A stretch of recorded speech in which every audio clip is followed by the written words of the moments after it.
All right, I've got a great show for you today. I have one of our show favorites, former CIA Larry Johnson, to help us analyze the information and the news about what's going on with the Russia-Ukraine war, what's going on with Israel and Palestine. Is Turkey about to jump into this war? We're going to go through all of that today. Larry, thank you so much for joining me today. Always a pleasure, my friend. So let's start with Russia, Ukraine, and then we'll make our way down the Mediterranean to Israel. It does seem, from what I'm seeing and reading, that Volodymyr Zelensky of Ukraine is losing internal support from generals and even some support from NATO members. You know, not the big ones, the United States and England, but other ones. Is Zelensky going to be forcefully removed? Is he going to step down? Is he going to sail off into the sunset? What do you think is going to happen with Zelensky after it becomes obvious that his leadership is no longer necessary to move forward? I don't think he survives his term as president. Whether he goes out feet first in a body bag or hops on a plane with a suitcase load of cash and flees to some sunny spot in, say, Miami Beach or further south remains to be seen. The support for him is eroding. There's no doubt about that. There is a great rift between him and General Zaluzny, the chief of staff, the fellow who runs the military, sort of our combination of our Mark, or used to be Mark Milley and Lloyd Austin. Now it's Charlie Johnson, I guess, or Charlie Brown that's running it. And so Zelensky's trying to pin the blame on Zaluzny for a failed military strategy. Zaluzny's trying to pin the blame on Zelensky for insisting that they kept troops in Bakhmut, which was a failed effort. They lost, a terrific number of forces. And then the current battles that are raging around Avdiivka, which is just to the west of Donetsk, the city of Donetsk, has been held for 9 years tenaciously by the Ukrainians. And it looks like the Russians are finally rooting them out. It's actually the Donetsk People's Militia that had been incorporated under the Russian army. They're the ones carrying the brunt of the fighting, but Ukrainian soldiers are retreating. So, and there's been just an enormous amount of political intrigue. About 2 weeks ago, the chief of staff for Zaluzny had a birthday party. Hey, and he got a gift of hand grenades, supposedly. And the story is very confused because some said they were hand grenades in the shape of shot glasses. Others said it was delivered by another general that he could trust. In any event, the kid, this chief of staff's kid, a 14-year-old, decided, hey, let's pull the pin on a grenade. Oh, God. And couldn't get it out.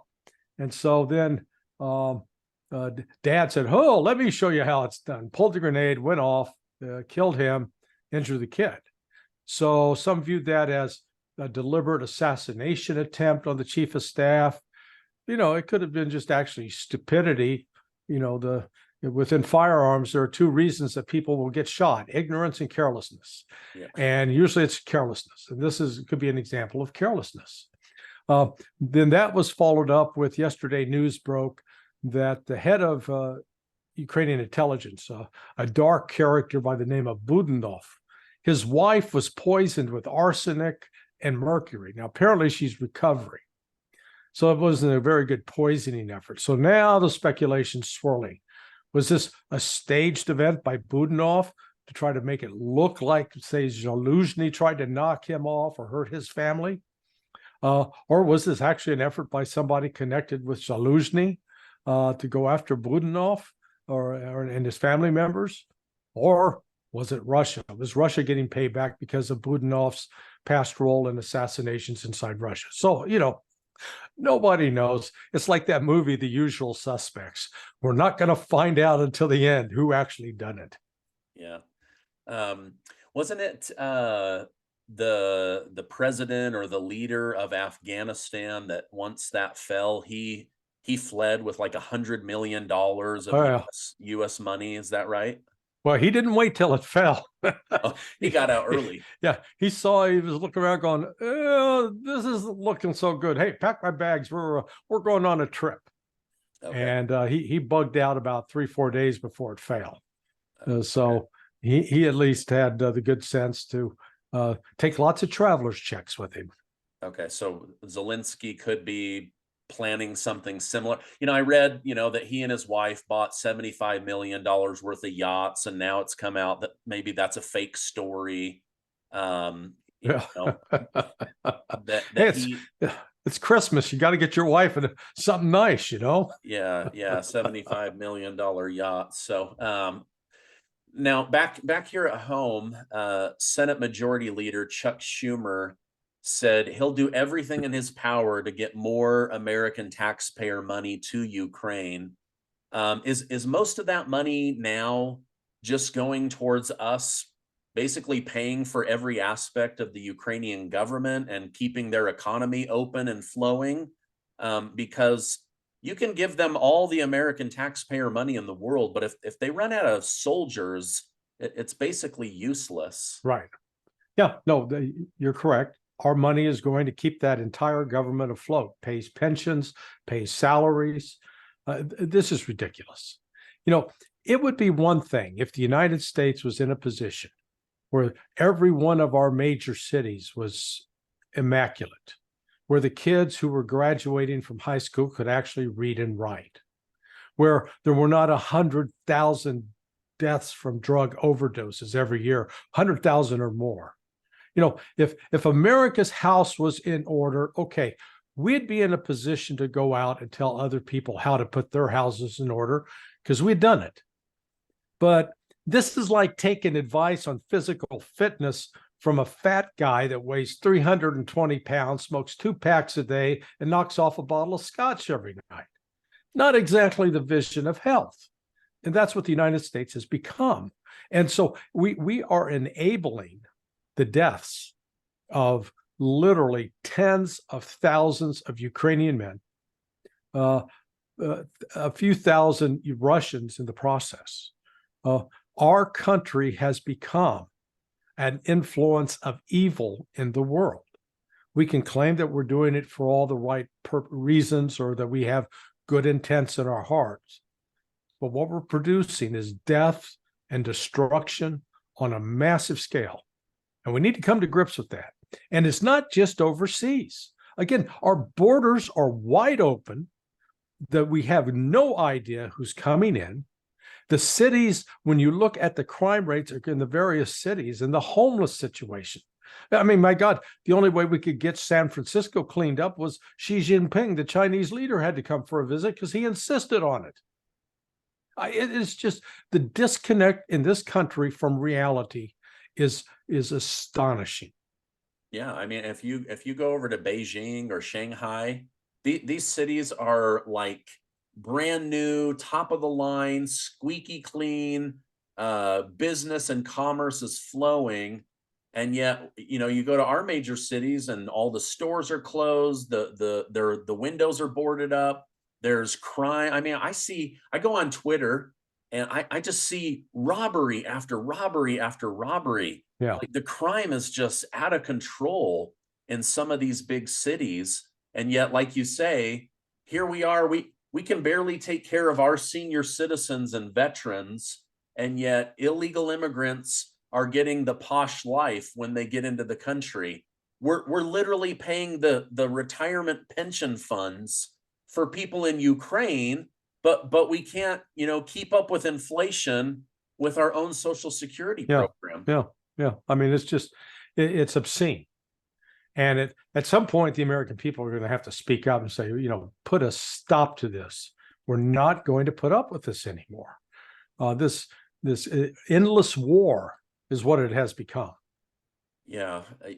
Who was it? Oh, I think it was Professor Jeffrey Sachs who said, he kind of tried to outline how much better America and the world could be if we took just 10% of the military budget and put it towards things like innovation and education and healthcare and infrastructure. I mean, we passed $1 trillion infrastructure bill. I still have potholes all over Utah. Like Yeah, I'm not yeah, seeing any improvements to our infrastructure, and yet we've printed all of this money. I just like the American people want to know, where is this money going? yeah, yeah. Yeah. No, it's very, very fair question. And again, it goes back to when we have such a, the United States used to be seen in the Ronald Reagan era as this, quoting Isaiah, a city on a hill, a city of light, the Zion, the ideal utopia, thing that would attract other nations.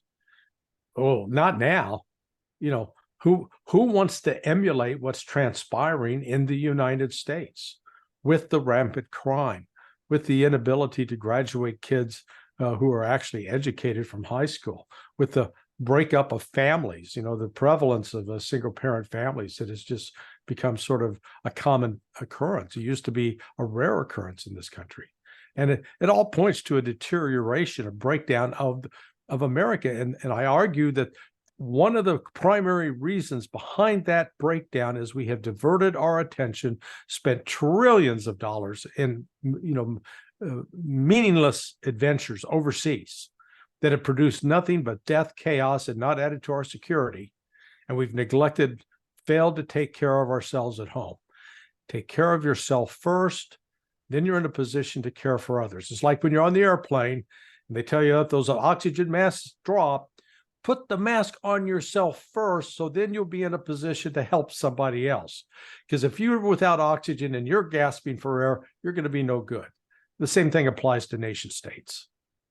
Yeah, I think if you trace it all back, just I said on another show, our greatest export right now is war and chaos. Yeah. And RFK Jr. said the other day, America spent $9 trillion in the Middle East and got nothing for it. $9 trillion, and it's all falling apart. But going back to Zelensky, Larry, let's assume that he does stay in for another 6, 12, 18 months, something like that, and Ukraine can hold things together. Do you see Zelensky having a military war plan for 2024? Or at this point, is Ukraine just trying to survive until NATO forces peace agreements between them and Russia? Did you ever see the movie Downfall? It was a German movie made about Hitler's final days in the bunker. And Hitler, it covers a period from about April 1st through the end of April into early May. So here's Hitler in the bunker. He's got all these plans out. Okay, we're going to move this army here and this army over here. He's moving armies he didn't have. So Zelensky can come up with the greatest war plan since Operation Overlord. He can have a great plan on paper. He does not have the physical trained bodies to execute it. He does not have the material supplies necessary to try to pull it off. And even if he did, the Russians have more. The Russians are bigger. They are better. They have it in depth. They are producing at a pace. They're producing more armaments, artillery shells, ammunition than the United States and Europe combined now.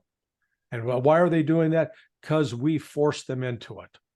So, he's just moving deck chairs around the deck, switching the location of deck chairs on the deck of the Titanic just before it hits the iceberg. So it doesn't matter where you put the deck chairs, that ship's still going to sink. Yeah. Yeah. You and I see this, but let me get your take on this. The president of the Czech Republic, Peter Pavel, said that NATO must do everything they can to support Ukraine, or Moscow could get the upper hand in this war in 2024. I mean, what is this guy talking about? And how does Moscow and Putin not have the upper hand today, right now? Well, yeah, no, they've got the upper hand. When you've got leaders that are in denial and self-delusion, there's no way they can lead anybody anywhere because they're not seeing the path clearly. The reality is, many in Europe continue to try to paint Russia as this authoritarian dictatorship intent on conquering Europe. Vladimir Putin has and not just Vladimir Putin, because this is not just a Putin show. It is the entire element of leadership within both the civilian side of Russia as well as the military side are keen on one thing, and they always have been: defending their nation against foreign invaders, because they've been invaded more times than about anybody else in Europe, where they're going back to Genghis Khan and the Mongols and the French and the Germans and so on and so forth. So they want to shore up and make sure they got secured borders. That's what this is about. And they're going to succeed in doing it. The question is, will NATO be able to continue intact? I don't think it can. Its entire reason for being, or as the French say, the raison d'être, it's going away, because they've shown that they can't defeat Russia. And they've been, let's don't kid ourselves about it. This entire war in Ukraine has been a proxy war. NATO, like the puppet master, with Ukraine as our dummy, sitting there. It's like Jeff Dunham with the cranky old man, making him talk. That's been Ukraine, and Ukraine's been beaten decisively with everything that NATO could offer except for troops. Yeah. And even in NATO didn't have the ability to put troops forward for a couple of reasons. One, it would have taken too long to mobilize, but moreover, once they got in theater, they were going to be killed in massive numbers, and nobody in Europe or the United States has the stomach to take the kinds of casualties that would occur. Yeah. I mean, they've been through World War I, World War II. They don't want to do that again.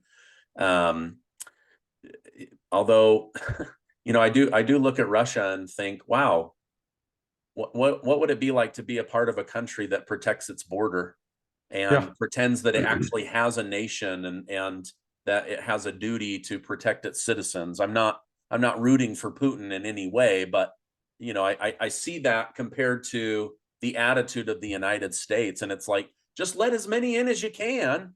It won't hurt anything. Our social safety net programs are bursting at the seams. Our seniors and veterans are being ignored, but let them in. Let them all come in. Such a stark contrast. Well, it's the difference between somebody who believes in we're going to take care of ourselves first. What we're going to do, what's in the best interest of our nation.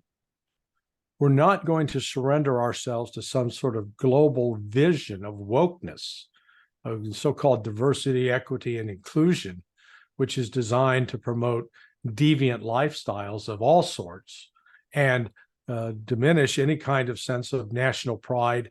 If you no longer care about yourself and have pride in yourself, and you become a disheveled, unkempt slob, well, that tends to affect other areas of your life as well. The same applies to nation states. It's not a coincidence of the rising crime level in the United States, of the breakup of families, of the failure to protect the border. People want to pretend that those are all unconnected. They're not. Of the rampant drug use and the failure to have any kind of discipline with respect to federal spending. It's just, the United States is an example of what happens when a country loses its vision about caring for itself. And that was what made sort of Donald Trump resonate. Make America great again. His slogan was about putting America first. And I think the reality is, if every country in the world would put itself first and then worrying about others, we would actually have a better, more stable world to live in, because at least everybody would know what the top priorities were and what you needed to do in terms of having potential compromises with another country, or if nothing else, just staying out of their business. Don't be a meddling mother-in-law. Yeah, yeah, absolutely. Good point. You and I have talked about this extensively off camera. I've been sick about covering the Russia-Ukraine war. I've said many times to you and to this show that Ukraine is living in a humanitarian crisis. I feel the same way about Israel and Palestine. Israel has a right to defend herself, but with close to 15,000 innocent people dead, entire cities being leveled, I don't think the idea of a world government is good. But is there anything that the United Nations could do to effectively end this war between Israel and Palestine, or Israel on Palestine? But it could start, the United States could start it by telling Israel, stop the bombing in Gaza, pull back to your borders, and we're going to require you to vacate the West Bank. You no longer get to occupy the West Bank. You no longer get to occupy Gaza. You're going to treat those as distinct states. Now, that'll never happen. The influence of the Jewish money and Jewish vote in this country is so great. Any politician to try to do that would be committing suicide, political suicide. That's what needs to happen. Because you know what, Stephen, think about this. What's going on right now is Israeli forces, and they're referred to as Israeli occupation forces, not defense forces, are going into the West Bank, which is not Israeli sovereign territory, and they are arbitrarily grabbing people as young as 10 years old, grabbing them and throwing them in prison. No charges, no due process, no lawyer. They're just picking them up and incarcerating them because they can, to show who's in charge. Well, think about if that happened to your family. Would you be outraged if someone came and grabbed your 12-year-old son or 12-year-old daughter and took them forcibly away from you and threw them in prison? Because let's say maybe they had thrown rocks at something. Okay, throwing rocks is bad, and there's a way to discipline a child over that, but not by putting them in an Israeli military prison, which is exactly what's happening. Israel has turned itself into a bunch of authoritarian thugs. And I say this as someone who used to be, I would put myself in, I stand with Israel. I no longer do. I no longer can, because of their conduct of how they're treating Palestinians as subhumans. They're making no distinction between the Hamas fighters who committed terrorist acts and the Palestinian people. They're saying basically, like what was said by that one U.S. general in the West with respect to Indians, nits make lice. He didn't care about, he would just as soon kill an Indian child as an Indian warrior, because in his view, they were subhuman. And that kind of dehumanization is what is being allowed so far by the United States. Now, we are seeing signs that the Biden administration is really, really nervous, and they keep sending mixed signals. Because early in the war, they indicated, boy, we're all in with Israel. And then after about 2 weeks, they're going, no, wait a second, we're going to see if we can promote, we'll talk to Jordan and to Egypt about opening up a safe passage for Palestinians and the West Bank people to go into those countries. Both Jordan and Egypt said, hell no, and double hell no. That's not going to happen, because they know as soon as the Palestinians leave that, then that territory would be taken over by the Israelis, never to be returned to any Palestinians. So now the United States recognizes they have to keep the Palestinians in Gaza. That is the message they've clearly delivered to Israel. And within the Israeli government, you have great division. There's this one guy, Itamar Ben-Gvir. He's an 8-time convicted terrorist. Think about that. Israel has a genuine convicted terrorist in its government. And he has the audacity to talk about Hamas terrorism. as I wrote last night, takes one to know one. Now, we would never tolerate, I would hope we'd never tolerate that here in the United States, of having an actual bona fide convicted terrorist in government. And let's be clear, it was the Israeli courts that convicted him. Are we going to say the Israeli courts were a bunch of anti-Semites? Because this madman who's in charge of so-called domestic security in Israel, just the other day issued an order to police that to go out and arrest and crack down on any Palestinian that was found celebrating the release of Palestinian prisoners. Think about that. What sort of madman, self-important, deluded, evil person would issue such an order? Yeah, if you've been waiting for a loved one that's been locked up for months, years, and they come out and you're told that you can't weep for joy, you can't shout praises to God that they're released, and you're going to get arrested for that? That's what we're talking about. Those kinds, this has shifted Israel from, in the past, Israel portrayed itself, 50 years ago, justifiably so, as this small little David, outnumbered by this massive Arab Muslim Goliath, and it was fighting for its life and for its survival. That's no longer the case. Israel's become the armed thugs. They behave as such, they talk as such, they treat the people as such. It's not to say all the citizens of Israel believe that or behave that way. In fact, Itamar Ben-Gvir, he only has like 29% approval rating right now in Israel. So it still shows that there are some Israelis with common sense left who recognize that their country's on the wrong track, but they're the ones who are going to have to put it back on the right track. But killing more Palestinians isn't going to do it. Yeah. Do you think it comes down to each group, as you said, seeing each other as subhumans, where yes, Hamas says, hey, you're an animal, and I can see why Germany went after you. And then Israel saying, hey, you're a different religion, you're a pest to us, you've been attacking us, you're subhuman. And so you have two neighbors that don't even see each other as children of God, or, right. I say that because they're both religious states, right? But like they can't even see each other as human anymore. It's just rats to be annihilated, and they just have been going back and forth for decades. Well, I've been thinking about this a lot, and I realize that Jesus gave the correct answer, the right answer, the only solution, which is treat other people as you want to be treated.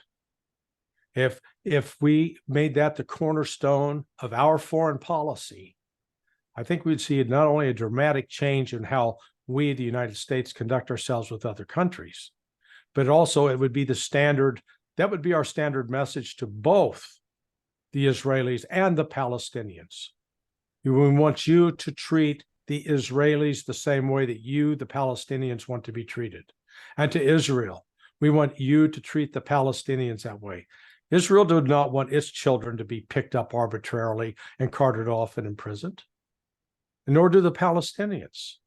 So that's why I said where the instruction of Jesus to his followers is still just as relevant and fresh today as it was 2,000 years ago, which is we will treat each other in the same way that we want to be treated. That's a foundation of respect and care for one another. If we do that, yeah, we'll have something to celebrate at Christmas. Yeah. It's been definitely a tough topic to cover, just like the Russia-Ukraine, where, I don't get any joy out of hearing that Russians have been killed. I don't get any joy out of hearing that Ukrainians have been killed. And now I'm watching this going, okay, at least when it was Russia versus Ukraine, it was Russia, this sleeping giant with a lot of potential that had a war past, that could defend itself, right? Versus Ukraine, which had been turned into this incredible military machine thanks to the United States and NATO, and they, they kind of started on equal footing. But over in Israel and Palestine, Palestine has no real way to defend itself, Correct. and Israel is a modern war machine, and so that they're just not starting out on equal footing, and that's why they're able to, just level these cities and scare people to the southern end of Gaza. It's just been really, really hard to watch. Well, one of the things that's both ironic and sad about the United States is that we are quick to label groups like Hamas and Hezbollah as terrorist groups. Well, why are they terrorist groups? Well, they're not an organized army. They're not a state. They don't have aircraft. They don't have tanks. They don't have air defense systems. Well, you know what? This country, America, was founded by a group of terrorists. They didn't have air defense systems. They didn't have they eventually got artillery, but you're fighting with militia. You're fighting with people that did not have, they were up against the largest army in the world at the time, the British Army. And they had to fight with guerrilla tactics, fought with terrorist tactics, ambushing, doing things that were not conventional military doctrine. Our country was born out of that. And from the standpoint of the Palestinians, whether we like it or not, they perceive what Israel is as a conquering, occupying power in much the same way that we in the United States viewed the British as an occupying power that needed to be expelled. We expelled them and we celebrated every 4th of July. Hey, let's hear it for insurrection. We celebrate that. When we see other people trying to throw off foreign oppressors, because that's what the Israelis are with respect to the Palestinians. They're foreign oppressors. They're occupying land that belongs to the people who lived there before, the Palestinians. And, they're trying to fight back. And when they fight back, it gets labeled as terrorism, and they therefore are worthy of no support. That's why I come back. We have got to come up with something that's not a military solution, that requires people to step back. And let's start with the foundation of having minimal respect for each other. But that means you're going to have to replace leadership both in Hamas and within the Israeli government, of people who can actually step back and think sanely and rationally. And there are those people. There are organizations where you have Israeli fathers and Palestinian fathers who have each lost children, who have united and joined together to raise voices, trying to reach out for common sense. So there's hope there. There's still humanity out there. And that's what we need to embrace.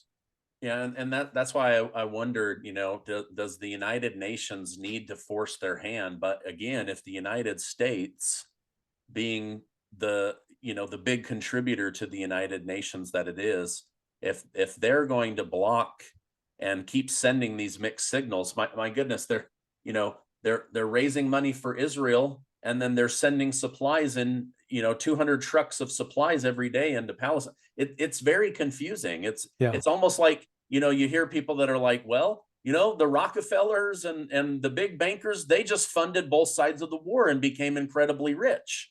Yeah. Like the United States is just, they're confusing people by supporting both sides. So then Israel feels emboldened, but Palestine's like, wait a minute, why are you guys helping us while also helping the person that's attacking us? Like it gets very, very confusing. Yeah. Well, and what we're seeing though right now is Egypt and Saudi Arabia are playing a stronger role than in the past in pressing for a permanent ceasefire. And they appear to be achieving some progress on that. Both recognize that there is no upside to a regional war, that if it goes hot and you get the United States and Britain and others shooting at each other, that it would be very devastating for the region. So they're trying, let's call it the cooler heads prevails strategy. They are the adults in the room. But the United States is no longer in a position where we can tell them or demand of them or pressure them to do something. In fact, the United States is having to listen to them now, which brings in countries like Russia and China who are backing up, providing quiet diplomatic support behind the scenes to both the Saudis and the Egyptians to try to work out a diplomatic solution. Now, this is, we're looking really at a long-term problem here, though, because the massive destruction of the infrastructure in the Gaza Strip, and particularly the Israeli deliberate strategy of targeting hospitals. They recognize you destroy the hospitals, you destroy the ability of the people to continue to live there. That was their intent. This was not because, Hamas was using it as human shields. That's just bunk. It's a lie. But the setting up field hospitals is underway. Getting enough of those up and running, though, is going to be a real challenge. And it doesn't begin to address the issues of how do you get clean water in there, and how do you get a sewage system functioning so that people are not defecating in every single corner of the country, and then disease starts to spread because of it. That you have to have good sanitary conditions. So lots of challenges as we come into the winter months. Yeah. It will be turning colder there, and it'll make it more difficult for people to survive outside. Yeah, it has brought me joy and happiness to see these hostages be released and reunited with their families. At the same time, there's 15,000 people who are not being reunited with their families, and that is also hard to swallow. Do you see them using this ceasefire as an opportunity to step back and say, maybe we keep this thing going, or next week are you and I talking about Israel moving in on Gaza again? I think right now it makes it more difficult for Israel to restart an offensive, because unless barring, it'd be one thing if Hamas in the next week or two launches an attack, starts killing Israeli soldiers, starts hitting Israeli vehicles, goes on the offensive. Then, Israel will be able to justify saying, hey, we've held back, they attacked us first, so we're going to strike back. But as long as Hamas, keeps its gunpowder dry, and it becomes Israel that initiates a conflict after having 2-3 weeks of peace, then once again it's Israel's suffering a real public relations debacle. It's losing it has lost its reputation. It's in the past, even some countries like Egypt and Saudi Arabia would, they'd at least sit quietly. They wouldn't come out and criticize, or would not condemn. I think now there's a very high likelihood that the United Nations General Assembly will forward a recommendation to the International Criminal Court to have Israel prosecuted as a war criminal. And that will create real problems for the Israelis who are named in such an indictment. Won't be able to travel outside of Israel anymore, or they'll be limited. They'll travel from Israel, maybe the United States, but it's likely they'll be not able to go to places in Europe or Africa or Asia. So Israel's hand is not strong right now in that regard. And the more there's still probably well over 180 Israelis being held hostage. Several of them, including, I understand a major general that was captured by Hamas on October 7th. So it is war. Israel's not going to be able to kill its way out of this. Let's put it that way. Okay. Well, let's end on that. I appreciate your analysis, all of your research, and giving your insight on this. Larry, I hope you have a great rest of your day. Thank you so much for coming on. Thank you, Stephen. Take care.